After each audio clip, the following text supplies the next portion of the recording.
जय हिंद साथियों। आज का टॉपिक है असहयोग आंदोलन।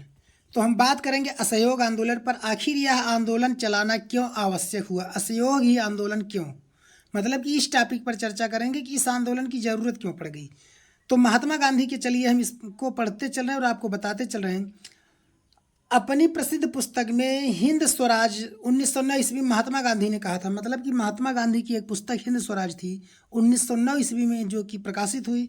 उसमें उन्होंने कहा कि भारत में ब्रिटिश शासन भारतीयों के सहयोग से स्थापित हुआ था, कि भारत में जो ब्रिटिश शासन है वह भारतीयों के सहयोग से स्थापित हुआ था और यह शासन इसी सहयोग के कारण चल भी रहा है और भारत के सहयोग के कारण ही इनका शासन चल रहा है।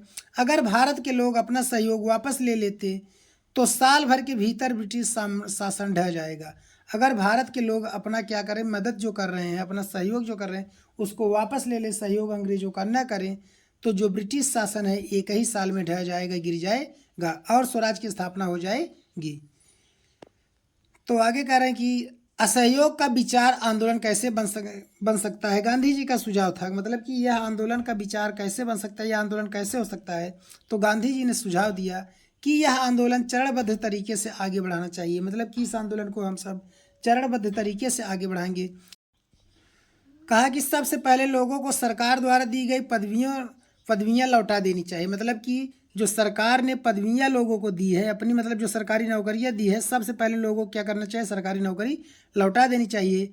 और सरकारी नौकरियां, सेना, पुलिस, अदालतों, विधायी परिषदों, स्कूलों और विदेशी वस्तुओं का बहिष्कार करना चाहिए।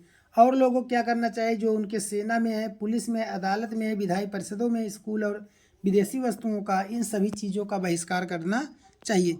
अगर सरकार दमन का रास्ता अपनाती है तो व्यापक सबने अवज्ञा आंदोलन भी शुरू किया जाएगा, कि अगर सरकार क्या करती है, मतलब कि इसका अगर विरोध करती है तो हम क्या करेंगे, सविनय अवज्ञा आंदोलन का अभियान भी शुरू करेंगे। मतलब सविनय माने कि हम विनम्र निवेदन पूर्वक हम कोई बहिष्कार का, मतलब कि कोई भी हम विरोध नहीं करेंगे और एक नया आंदोलन भी हम क्या करेंगे, शुरू कर देंगे।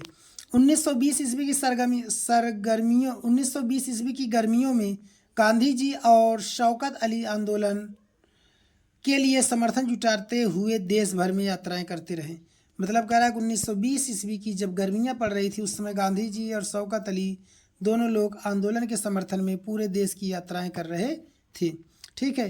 कांग्रेस में बहुत सारे लोग इन प्रस्तावों पर सशंकित थे। कांग्रेस के बहुत सारे जो लोग थे वे इस पर शंका कर रहे थे। वे नवंबर 1920 ईस्वी में विधायी परिषद के लिए होने वाले चुनाव का बहिष्कार करने में हिचकिचा रहे थे और वे जो 1920 ईस्वी में चुनाव होना था उसका बहिष्कार करने में वो सब क्या कर रहे थे, मतलब हिचकिचा रहे थे।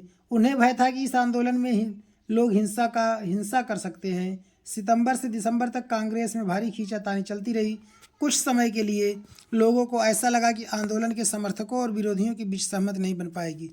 मतलब कि क्या हुआ, इस आंदोलन को लेकर के काफ़ी समय तक खींचातानी चलती रही कांग्रेस में और सबको यह लग रहा था कि अब इस आंदोलन का, मतलब कि इस आंदोलन की कोई भी सहमति नहीं बन पाएगी। आखिरकार दिसंबर 1920 ईस्वी में कांग्रेस के नागपुर अधिवेशन में एक समझौता हुआ।